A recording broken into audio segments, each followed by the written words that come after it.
سلام مجدد. بریم سراغ ادامه بحثمون. زمانی که توی نرم افزار کلوتیدی صفحه جدید باز میکنیم که حالا مثلا شروع بکنیم به کار کردن، مثلا من یه سری کارها رو انجام میدم. مثلا فرض کنیم خب این رو روتیت میکنم، این رو سایزش رو عوض میکنم، این رو کوچیکترش میکنم و یه دونه دیگه. خب به این شکل. خب حالا همونطور که می‌بینید من یه سری کار انجام دادم. از همون قدم اولی که شما هر کاری رو انجام میدید، توی قسمت هیستوری که اینجا هستش، همینطور که اینجا میبینید توی قسمت هیستوری شما میتونین بیاین روی این و کارهایی که انجام دادین و ثبت شده رو مشاهده بکنید. ببینید در این قسمت شما میتونین برگردین به قسمت‌های قبلی، مثلا به این قسمت یا مثلا به این قسمت. میبینید اون فعالیت‌هایی که انجام دادین هست میشه. یعنی اگه دقت کنید میبینید برمیگرده به قبلی‌ها. و همینطور که شما مشاهده میکنید این حالا کلمه هیستوری که اینجا نوشته شده میتونه کارهایی که شما انجام دادین رو براتون لیست کنه و نشون بده و شما به عقب اینطوری میتونید برگردید.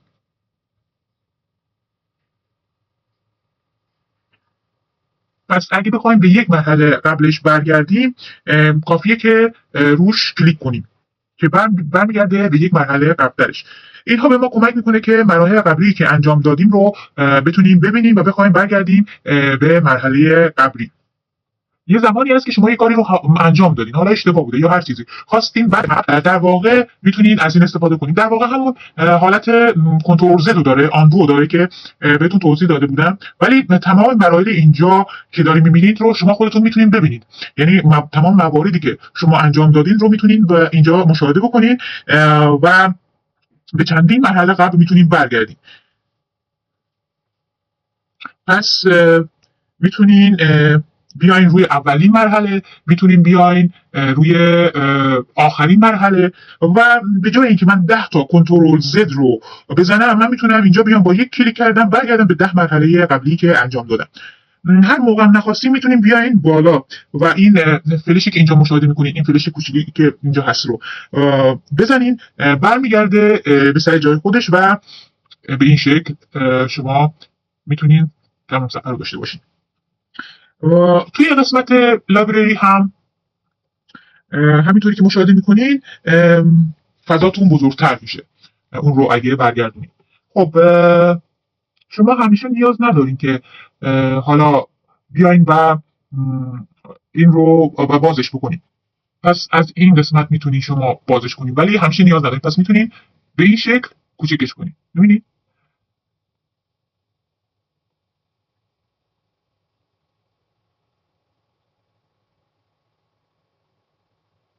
به این شکل. خب دوستان، فقط من یه بحثی رو یه بحث مختصری در مورد مدولار هم بگم تا یادم نرفته.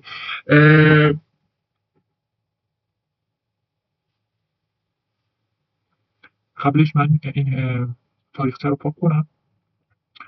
خب همونطور که قبلا من بهتون در مورد مدولار یه توضیح مختصری داده بودم و خودتون 100% بهتر بدونید، مدولار در واقع یه سیستمی که لباس‌ها رو از قطعات جدا شدنی و ترکیب پذیر حالا ساخته میشه که حالا این قطعات میتونن به راحتی جدا بشن و به شکل‌های مختلفی دوباره با دیگه ترکیب بشن که به شما اجازه میده استایل‌ها و طرح‌های متنوعی رو با یک مجموعه محدود از اجزا ایجاد کنید. و مثلا لباس‌های چند تکه که از قسمت‌های مستقل ساخته شدن که میتونین به صورت جداگونه بپوشین یا با هم ترکیب بکنین و یه استایل جدید رو مختلف رو ایجاد بکنین. و این خب به مصرف کننده این انعطاف میده که با تغییر قطعات بدون نیاز به خرید لباس جدید بتونه استایل‌های مختلفی داشته باشه. برای مثال یه ژاکت ممکنه برای روزهای مناسبت‌های مختلفی با تغییر برخی از اون قطعاتش به شکل‌های مختلفی استفاده بشه و این کار به شما اجازه میده که با تغییر چند قطعه استایل‌های جدیدی رو بسازید. حالا ما اینجا این مدل‌ها رو توی کلوتریدی هم داریم. همینطوری که اینجا مشاهده می‌کنید. خب شما میتونید اون رو ببینید.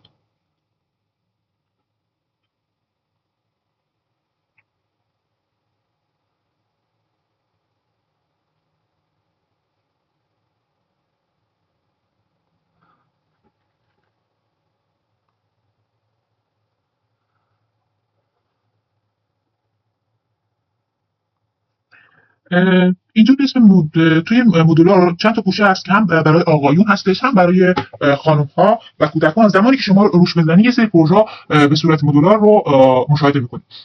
خب که حالا بهتون توضیح میدم که چطور یه لباس رو به شکل مدولار در بیارید و ازش استفاده کنید. اینجا یه سری قسمت ها وجود داره که اگه دقت کنین یه سری سایه اومده و همینطور که اینجا مشاهده میکنین. بذارید من پنجره های زیادی هست این پنجره رو ببندم که شما راحت‌تر بتونین ببینید. خب ببینید یه سری سایه اینجا شما مشاهده میکنید که اینجا این سایه ها رو به من نشون میده تو قسمت دو بعدی. من وقتی که کلیک میکنید روی اینها این سایه ها رو اینجا نشون میده. زمانی که من روی هر کدوم از اینها بیام کلیک کنم اون مدل میاد و توی این قسمت قرار میگیره. ببینید اینجا اومد قرار گرفت و شما میتونید بیاین و ببینید اینها رو، یه سری بیس ها رو اینجا مشخص میکنه. شما اینا رو میتونید اینجا مشاهده کنید و میتونید اینها رو با هم دیگه ترکیب بکنید. مثلا فرض کنید این جلوشه، مثلا برای پشتش، برای یقش، برای آستینش شما میتونید بیاین و ترکیب کنید اینا رو. مثلا ببینید من برای یقش این رو انتخاب میکنم یا برای آستینش این رو انتخاب میکنم. ببینید اینجا میاد توی این قسمت سایه ها قرار داده میشه. برای جلوش مثلا این رو میذارم یا برای پشتش این رو میذارم و اینا با هم دیگه ترکیب میشن همینطور که مشاهده میکنین. حالا من این تصویرش رو زوم میکنم برایتون که این قسمت آستینش رو بهتر بتونین مشاهده بکنید. ببینید این یه قسمت مثلا یقش. خب و به این صورت شما میتونید ازش استفاده کنید. تو خودش به صورت پیش‌فرض چند نمونه آستین داره یا چند نمونه یقه داره، چند نمونه حالا جیب داره. شما میتونید بیاین و اینها رو با هم دیگه ترکیب کنید و میتونید به این شکل یک لباس رو داشته باشید. یا اگه خواستین ادیتش کنید به صورت پیش‌فرض انواع مدل لباس‌ها رو داره، تیشرت رو داره، یقه‌های مختلف رو داره و شما میتونید به این شکل ازش استفاده کنید. همینطور که میبینید تو قسمت تو دی پترن شما میتونید بیاین و این پترن ها رو تنظیم کنید. خب من اینا رو ببندم که یکمی فضامون بیشتر بشه. میبینید به این شکل دارم.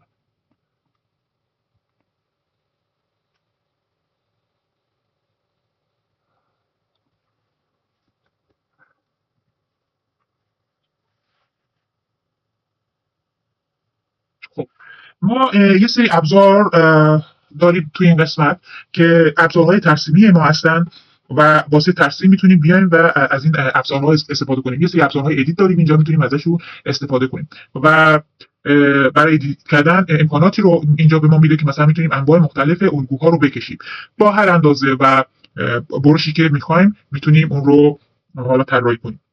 از اولین گزینه شروع میکنیم، یعنی از گزینه ترانسفورم پترن که در اینجا مشاهده میکنید. حالا که کارش جابجایی پترن هست. زمانی که یه پترن رو کشیدیم اینجا روی ابزار ترانسفورم پترن ما کلیک میکنیم و همینطور که مشاهده میکنید میتونیم با این قسمت جابجایی رو انجام بدیم. خب من در مورد اینا یه توضیح بهتون بدم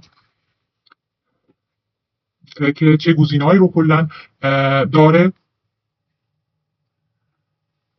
زمانی که یه پترن رو کشیدیم اینجا روی ابزار ترانسفورم پترن کلیک میکنیم که همینطوری که میبینید کلید میانبرش هم A هستش. حالا من یه پترن میکشم، کارش جابجایی است. زمانی که روی یک پترن شما بیاین و کلیک بکنین اون رو انتخاب میکنه. همینطور که میبینید الان این پترن انتخاب شده. پس یکی از کاراش اینه که کار سلکت رو انجام میده و اون پترن رو برای شما انتخاب میکنه. کار بعدیش اینه که این پترن رو برای شما جابجا میکنه. ببینید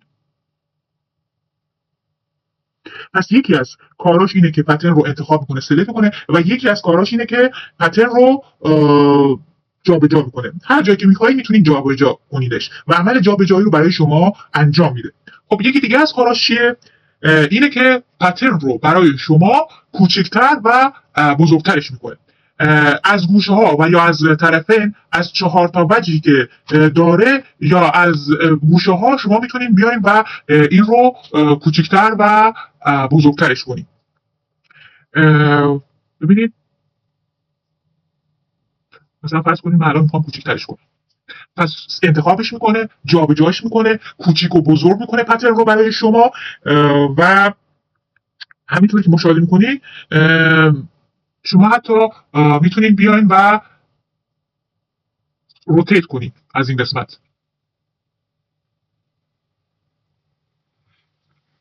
خب مثلا ببینید این رو میخوایم اندازش رو 10 مثلا این رو به اندازه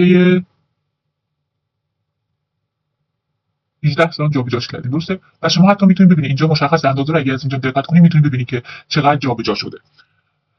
نکته بعدی که هست اینه که زمانی که شما میایین این رو جابجا میکنید، ببینید اگه در راستای خودش باشه،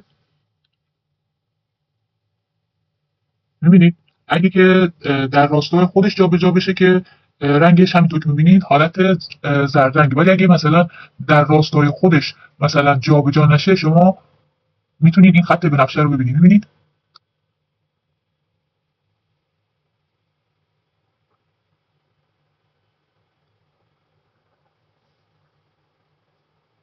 من اگه یه ذره اینو جابجا کنم این حالت یه خورده زرد رنگی میشه. خب شما اگه بیاین و یه ذره اینو بزرگش کنم، خب شما اگه بیاین و موقعی که این رو میخواین جابجا بکنین بیاین و شیفت رو نگه دارین، میبینید میتونید بیاین در راستای محور X و Z حرکت کنین، جابجا کنین، یا اینکه میتونید به صورت ضربدری این رو جابجا کنین، در زاویه 45 درجه میتونید این رو جابجا کنین. من اگه چپ کلیک رو نگه داشته باشم و بعد بیام این رو بکشم، اگه همینجوری چپ کلیک رو ولش کنم، میبینید این الان اینجا اندازش مشخص نیست. اینجا اندازش رو شما میتونید ببینید که مثلا اینجا نوشته 56.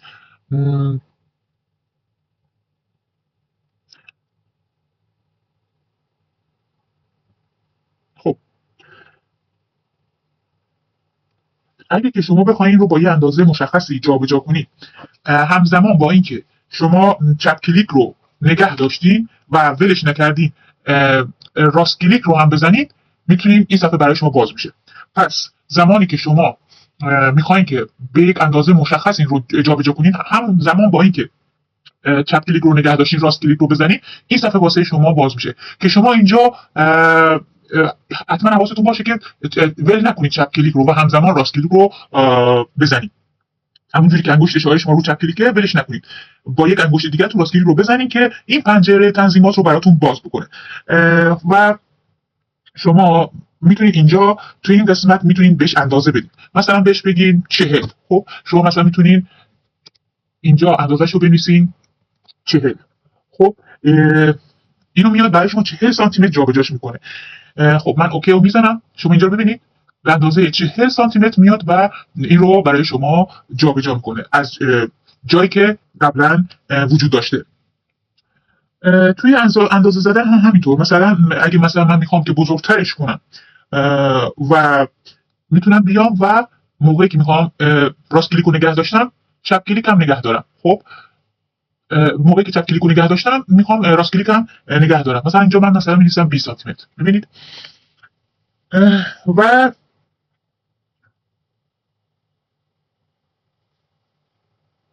ببینید مثلا من الان میخوام این رو بزرگترش کنم، درسته؟ خب من مثلا میخوام که این رو بزرگترش کنم. خب همزمان که چپ کلیک رو گرفتم راست کلیک هم میگیرم و اینجا ببینید گزینه اضافه تر داره، یعنی پرسنتیج میاد و درصد رو هم برای شما مشخص میکنه. اینجا مثلا من میخوام که چقدر اینو بزرگتر کنم، مثلا 400. ببینید اوکی رو میزنم و ببینید بزرگتر شد. خب اگه خواستین که روی اون اندازه‌ای که دارین حالا درصدی این رو بزرگترش کنید هم شما میتونید این کار رو انجام بدید. ببینید من الان راست کلیک رو نگه داشتم، همزمان چپ کلیک هم نگه میدارم برای این کار و مثلا اینجا مثلا من میخوام که چقدر، مثلا میخوام که 100 و مثلا 10% به طولش مثلا اضافه بشه، یعنی 10% به طولش اضافه بشه، یا مثلا میخوام که حالا 140% به طولش اضافه بشه، یا مثلا میخوام 120% به ارزش اضافه بشه، یعنی 20% اضافه بشه، یا حتی اگه میخوام کم کنم همینطور درصدش رو میارم پایین و این اوکی رو میزنم. میبینید بزرگتر شد. خب پس تا اینجا متوجه شدیم که برای بزرگ و کوچیک‌تر کردن میشه ازش استفاده کرد، جابجا کردن میشه استفاده کرد، حتی میشه بهش اندازه داد که چقدر بزرگش کنیم، چقدر جابجاش کنیم، حتی درصدی میتونیم اندازه بزرگ و کوچیکش رو براش تعیین کنیم. یکی دیگه از کارهایی هم که بهتون گفتم ابزار ترانسفورم، یعنی این ابزار میتونه انجام بده ترانسفورم پترن، اینه که میاد و برای شما روتیت میکنه. زمانی که شما یه پترن رو انتخاب میکنید، یه کادی رو به صورت نقطه چین، خط چین اینجا، ببخشید خط چین اینجا بهتون نشون میده که بالاش یه نقطه‌ای هست. می‌بینید این نقطه رو، این نقطه‌ای که بالاش هست رو می‌بینید؟ خب این نقطه‌ای که اینجا نشون میده، زمانی که این موس خودتون رو ببرید روش، این نقطه نشانگر موس شما شبیه فلش دوتایی میشه. ببینید شبیه فلش دوتایی میشه که به صورت حالا 360 درجه میادشون داده میشه. این فلش رو می‌بینید اینجا، ببینید به این فلش‌های دوتایی که اینجوری هستن، این علامت روتیت، علامت چرخشه، روتیت یا همون چرخش. شما میتونید با این ابزار بیاین و پترن خودتون رو بچرخونید. میبینید به این شکل میتونید بچرخونید. نسبت به این نقطه مبدأ، به این نقطه که اینجا هست، شما میتونید این رو بچرخونیدش نسبت به این نقطه. خب شما میتونید نسبت به این نقطه بیاین و پترن خودتون رو روتیت کنید، بچرخونیدش. خب و شما میتونید این رو جابجا کنید، حتی این نقطه رو. خب وقتی که این رو جابجا کردید، نسبت به اون نقطه جدیدی میاد میچرخه. میبینید؟ خب پس این شد تا اینجا. اولا که نسبت به نقطه مبدأ میتونید این رو جابجا کنید، این نسبت به این نقطه روتیت میشه، نسبت به این نقطه داده شده میتونیم حالا بذاریمش سر جاش، میتونیم بذاریمش سر جاش. خب و ببینید وقتی مرکز هست رنگش آبی رنگ هستش این نقطه، وقتی که روی مرکز وجود داره، ولی که وقتی که جابجا میشه رنگش میاد و جابجا میشه، یه رنگ حالت صورتی رنگی داره. پس شما وقتی که این اینجا روی مرکز هست میتونید روش دابل کلیک کنید و این رو جابجاش کنید با دابل کلیک کردن.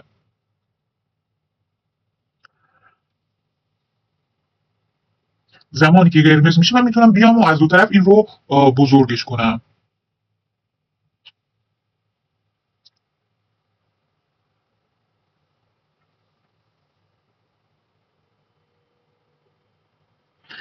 خب این کاربرد خود ابزار ترانسفورم پترن بود که شما با این امکاناتی که دارید میتونید بیاین جابجا بکنید، میتونید بیاین بزرگ و کوچکش کنید از هر طرف که میخواین، یا روتیتش بکنید و کارهای از این قبیل رو میتونید با ابزار ترانسفورم پترن انجام بدید.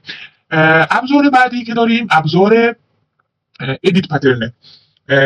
ادیت پترن میاد روی نقاط و خطوط، میتونیم این ادیت ها رو انجام بدیم. پس این دو تا ابزار با هم دیگه اشتباه نگیریم. یکی از این ابزارها ترانسفورم پترنه، یکی از این ابزارها ادیت پترن هستش و این ادیت پترن، فرق بین ترانسفورم پترن و ادیت پترن اینه که ترانسفورم پترن میاد و جابجایی کل شکل رو انجام میده، ولی این ادیت پترن میاد و جابجایی نقاط و خطها رو انجام میده.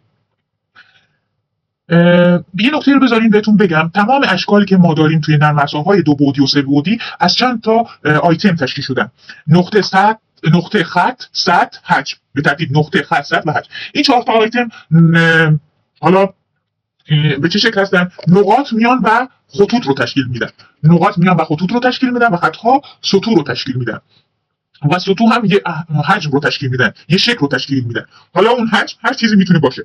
ما توی نرم افزار کلوک 3D هم همین امکان رو داریم. زمانی که یه پترن رو شما طراحی میکنین، این ابزار ادیت پترن میاد این گوشه نقاط رو نشون میده و خط ها رو میتونیم انتخاب بکنیم. الان اینجا این دو نقطه رو میبینین، یه نقطه اینجاست و یه نقطه اینجا. این دو نقطه رو میبینید. خب این دو نقطه‌ای که شما الان اینجا میبینید خط رو تشکیل دادن. میبینید از اینجا تا اینجا یه خط رو تشکیل دادن. اینجا دوباره دو تا نقطه دیگه یه خط رو تشکیل دادن و اینجا هم دو تا نقطه دیگه یه خط رو تشکیل دادن. اینجا هم به همین شکل و این خط ها مجموعاً اومدن با هم دیگه یه سطح رو تشکیل دادن توی دو بعدی. پس ما میتونیم بیایم این نقاط رو ادیت کنیم. میبینید این هم حجم ماست این که اینجا میتونیم ببینید. پس این دو تا نقطه خط رو تشکیل دادن، این دو تا نقطه خط رو تشکیل دادن و مجموع این خطوط اومدن و سطح رو تشکیل دادن. این هم که حجم کار ماست. ما میتونیم بیایم اون نقاط رو ادیت کنیم یا اینکه نقطه اضافه بکنیم. میتونیم بیایم نقاط خطوط خودمون رو ادیت کنیم. ببینید میتونیم الان خطوط رو ادیت کنیم، نقاط رو ادیت کنیم. ببینید به این شکل من از اینجایی که نقطه رو گرفتم میتونم ادیتش کنم. از این قسمت یا حتی این نقطه رو ببرمش داخل به این شکل. ببینید شما به این شکل میتونید نقاط و خطوط خودتون رو ادیت کنید. کافیه موس رو بذارین روی نقطه یا بذارینش روی خط. مثلا ببینید حالا من میذارم روی این خط، از اینجا ادیتش میکنم. خب میتونیم یه سری از نقاط رو حتی حذفش کنیم. مثلا فرض کنیم من میخوام این نقطه حذف بشه، دیلیت رو میزنم حذف میشه. پس میتونیم این سری کارها رو انجام بدیم. چون صحبت نقطه و خط و سطح شد، زمانی که توی کلود 3D داریم یه پترن رو طراحی میکنیم، این پترن توی فضای دو بعدی یه پترن دیده میشه ولی تعدادی نقطه درش وجود داره. من اگه بیام خطاشو نشون بدم همینجوری که حالا شما میبینید، همینجوری که ببینید یه عالمه خط وجود داره. اینو اگه شما اینجا ببینید یه عالمه خط اینجا وجود داره. ببینید یه عالمه سطح وجود داره. پس شما یه عالمه خط و سطح اینجا مشاهده میکنید تو این پترن در حالت دو بعدی ما میتونیم رو ببینیم. به خاطر اینکه این تبدیل به یک پترن شده، ما وقتی توی قسمت سه بعدی سیمولیت رو میزنیم ما به این خطا و ستون نیاز داریم.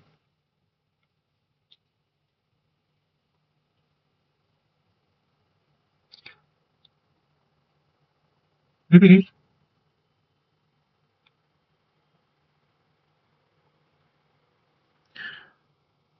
این خطا و ستون رو نیاز داریم چون که قرار اینا پارچه ما رو حالت بدن. توی اشکال هندسی و غیر هندسی که توی نرم افزار داریم، ما برای اینکه بتونیم یه سطح منحنی ایجاد کنیم، پارچه‌مون یه سطح کل پارچه‌مون یه سطوح منحنی هست. این پارچه‌ای که ما اینجا داریم سطوح منحنی هستش و که رفتن تو دل هم دیگه این سطوح منحنی و این فرم رو تشکیل دادن. برای اینکه سطح منحنی داشته باشیم ما به خط نیاز داریم. هر جزئیات منحنی که می‌خوایم بیشتر باشه، تراکم اون خطایی که داریم باید بیشتر باشه. خب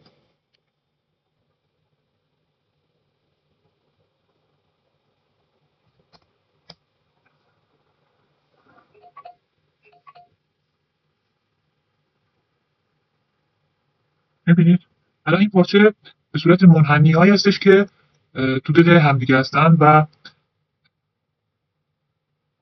شما اینا رو میتونید مشاهده کنید.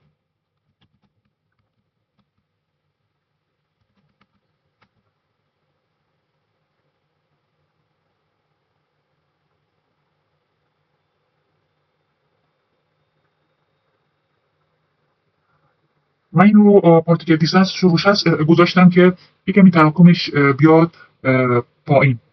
حالا در مورد این پارتیکل دیستنس من بعدا بهتون توضیح میدم که منظور از پارتیکل دیستنس چی هست، ولی بعدا به صورت مفصل در موردش توضیح میدم.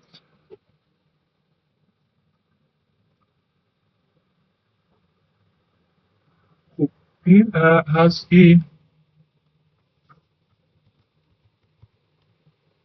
حالا بریم سراغ قسمت بعدی.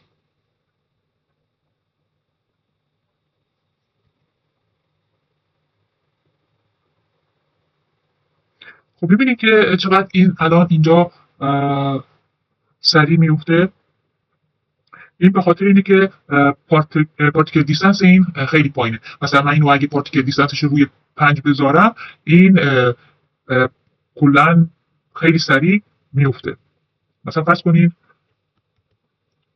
الان من اینجا بیام برای شما پارتیکل دیستنسش رو بذارم روی 5، چون تراکنش خیلی زیاد میشه خیلی سریع هم میفته پایین.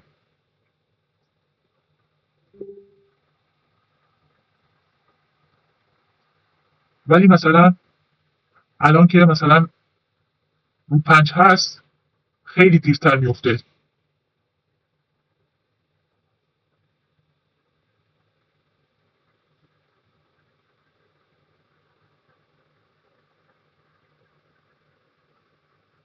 دوستان من اینجا با این گزینه پین اومدم یه پین ایجاد کردم. این نقاط نارنجی رنگ رو میبینید. من اومدم و با پین اینا رو اینجا فریزشون کردم. حالا بیشتر در مورد این صحبت میکنیم بعدا به صورت مفصل. حالا میخوام یه مبحث دیگه رو توضیح بدم. اینو زیاد اینجا به صورت تخصصی واردش نمیشیم، ولی بعدا بیشتر در موردش صحبت میکنم. بحثی که الان میخوام در موردش بکنم اینه که من میخوام که حالا این پترنمون رو پارتیکل دیستنسش الان مثلا 20 درسته، یا مثلا پارتیکل دیستنسش الان 60 درسته. سیمولیت رو که بزنم ببینید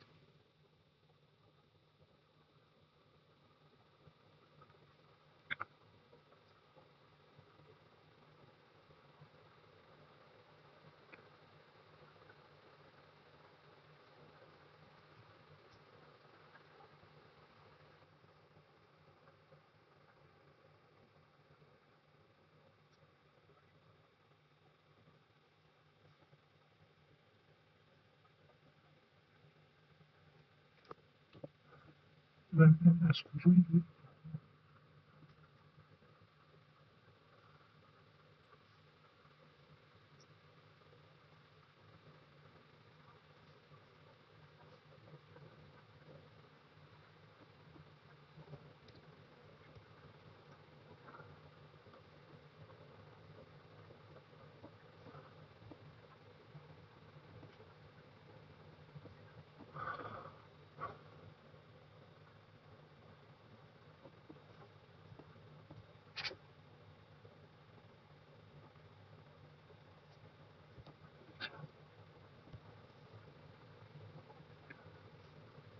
خب دوستان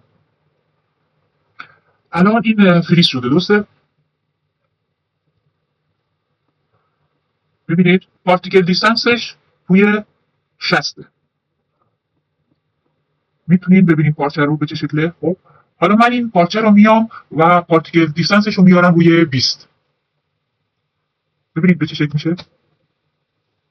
از این قسمت پارتیکل دیستنسش رو میارم روی 20. میبینید چقدر ظرافتش بیشتر شد، ولی سرعت عملش هم اومد پایین. یعنی یه عالمه خط جدید الان بهش اضافه شد. اگه شما اینجا رو دقت کنید الان یه عالمه خط جدید برای شما ایجاد شده. ببینید من اگه همینو الان ببرم روی 70 ببینید به چه شکل میشه، چقدر تعداد خط ها کمتر میشه. یا مثلا فرض کنیم ببرمش روی 90 ببینید چقدر تعداد خط ها کمتر شد و چقدر سرعت عمل الان بیشتر شد. ببینید و اون هرچه تعداد خط ها بیشتر بشه تراکم بیشتر باشه اون پارچه حالت طبیعی تر داره، ولی خب سرعت عمل شما میاد پایین. الان ببینید پارچه به چه شکله. من این 90 رو اگه بذارم روی 20 پارچم تعداد خط ها بیشتر میشه و پارچم حالت نرمتری میشه. ببینید حالت نرمتری شد و جزئیاتش بیشتر شد. برای اینکه این پین رو انجام بدین حالا بیشتر در موردش صحبت میکنم، ولی میتونید موقعی که صفحه کلیدتون انگلیسی هست W رو نگه دارید، میتونید هر جایی که کلیک کنید یه پین رو بذارید. اگه دوباره روی همون نقطه نگه دارید از حالت پین خارج میشه. زمانی که ما داریم توی نرم افزار کلود 3D یه پارچه طراحی کنیم، مثلا میخوام یه پارچه رو طراحی کنیم و حالت واقعی تر داشته باشه و واقعی باشه، این پارتیکل دیستنسش باید مثلا پایین‌تر بیاد، مثلا بذاریم روی 5، ولی این رو آخر کار بذاریم چون که اینجوری سرعت سیستمتون خیلی میاد پایین. پس توی نرم افزار کلود 3D پارچه ها وزن دارن. پارچه وزن داره. ما جاذبه زمین رو همینطور که اینجا مشاهده می‌کنید دارین که اگه یه موقع شما یه چیزی هم در مورد پین بگم، اگه هم یه موقع شما تعداد زیادی پین ایجاد کرده باشید، مثل الان که من اینجا تعداد زیادی پین ایجاد کردم، خب اگه شما بخواید که این تمام این پین هایی که ایجاد شده رو میتونید کنترل رو نگه دارین و روی W بزنید، کنترل رو نگه دارید و روی W بزنید، کل پیناتون حذف میشه و اون پارچه‌تون کلا میفته زمین. ببینید پس پین اون حالت فریز رو داشت. تا اینجا دیدیم که تمام سطوح از بی‌نهایت نقطه و خط تشکیل شدن و هرچی تعداد این خط‌ها بیشتر باشه حجم کارمون سنگین‌تر میشه. توی پروژه‌های مختلف ممکنه که ما یه لباس‌های خیلی سنگینی داشته باشیم که اگه همه پارچه‌ها اینجوری بی‌نهایت ورتکس داشته باشن حجم پارچه‌مون خیلی زیاد میشه. ورتیس همون نقاط رأسه، همون نقاط رأس میگه ورتیس و هر چی که بیشتر باشن حجم پارچمون خیلی زیاد میشه و نرم افزاریمون به کندی کار سیمولیشن رو انجام میده، یعنی کار محاسباتش رو خیلی کندتر انجام میده و البته این بستگی به قطعات سخت افزاری سیستمتون هم داره که اون لباسی که دارین طراحی میکنین رو حالا میکشین رو بتونین به راحتی اون کار رو انجام بدین. این بستگی به اون سخت افزار سیستم شما داره و ممکنه این ابعادی که من اینجا دارم رو اگه مثلا پارتیکل دیستنسش رو روی 5 بذارم خیلی سرعت سیستم بیاد پایین و به آهستگی انجام میده کارو. یا مثلا اگه سیستم قوی‌تر شما باشین با سرعت بیشتر یه سیستم قوی‌تری داشته باشین با سرعت بیشتری انجام بدید. خب پس تا اینجا متوجه شدیم که اگه پیش‌فرض که پارتیکل دیستنس 20 هست و تعداد خط تراکم این خطا کمه، زمانی که سیمولیت بزنیم اون جزئیاتش هم کمه. اما اگه بیایم که بیشترش کنیم خطا بیشتر میشن و شکستگی‌های کمتری روی پارچه میبینیم ولی سرعتش خیلی میاد پایین. نرم افزارهای کلو و مارولس کلا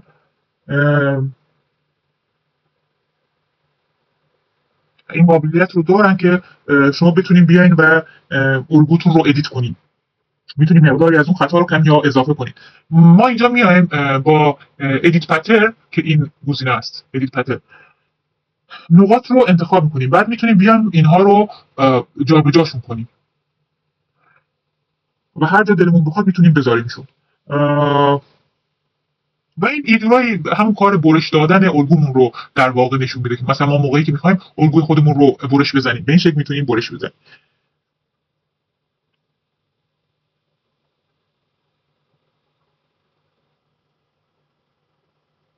توی این حالت ادیت پترن دقیقا مثل همون حالت ترانسفور پترن شما میتونین بیاین و این رو بزرگتر و کوچیکترش کنین. میبینید از اینجا من مثلا میتونم این خط رو انتخاب کنم و این رو کمی بزرگترش کنم و همزمان مثلا موقعی که من میخوام این رو بزرگترش کنم همونطور که راست چپ کلیک رو نگه داشتم اگه راست کلیک هم نگه دارم میبینید که این صفحه برای من باز میشه و میتونم عدد بدم بهش. ولی شما باید اون خط رو انتخاب کنید، مثلا من میخوام از این خط بزرگتر بشه یا مثلا میخوام از این خط بزرگتر بشه. ببینید اول رنگ آبی است، وقتی انتخابش میکنید زرد رنگ میشه و وقتی که به حالت زرد رنگ در اومد شما اون موقع میتونید این رو بزرگتر کوچیکترش کنید یا اصلا جابجاش کنید و حتی میتونید بهش اندازه بدین.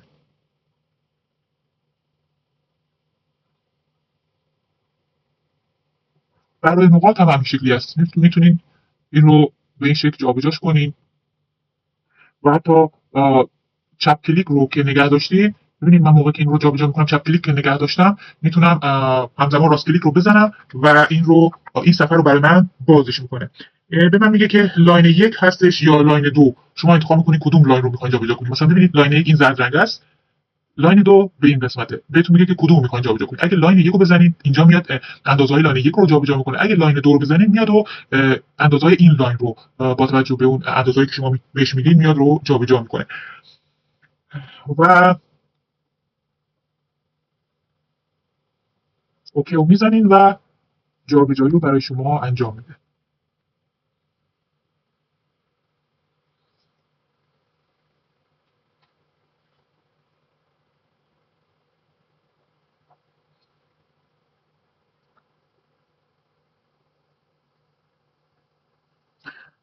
خب ابزار بعدی که داریم اسمش هست ترانسفورم پوینت سگمنت. پوینت که همون نقطه است، سگمنت هم که خطه، یعنی خطایی که به بخشی از خط که دو نقطه که بین دو تا نقطه قرار میگیره میگیم سگمنت، پس میشه همون خط و پوینت هم که میدونید همون نقطه. با این میتونیم این رو ترانسفورم کنیم، یعنی نقاط و خطوط.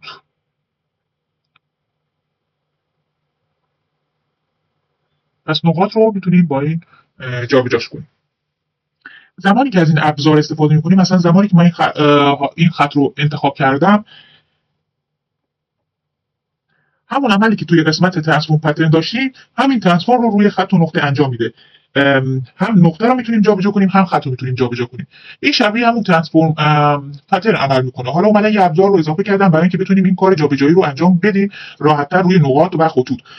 اونجا در حالت کلی بود، اینجا در حالت نقطه و خط است. با همون ابزار ادیت پترن هم میتونیم این کار رو انجام بدیم و فرق زیادی هم نمیکنه این. ولی اینجا اومده به صورت یک آبجکت جدا اومده این خط رو در نظر گرفته. توی یه دونه نقطه مثلا میتونیم راحت این رو جابجاش کنیم. پس توی ترانسفورم پترن کلیت، اینجا فقط نقاط و خطوط هستن که جابجا میشن. اونجا کلیت جابجا میشه، اینجا نقاط و خطوط هستن که توی این قسمت جابجا میشن.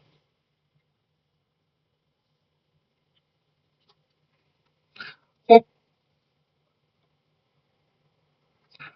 این هم مباحثی بود که تا اینجا گفتیم. فکر کنم یکم طولانی شد. تا اینجا رو داشته باشیم تا بریم سراغ ادامه گزینه‌ها.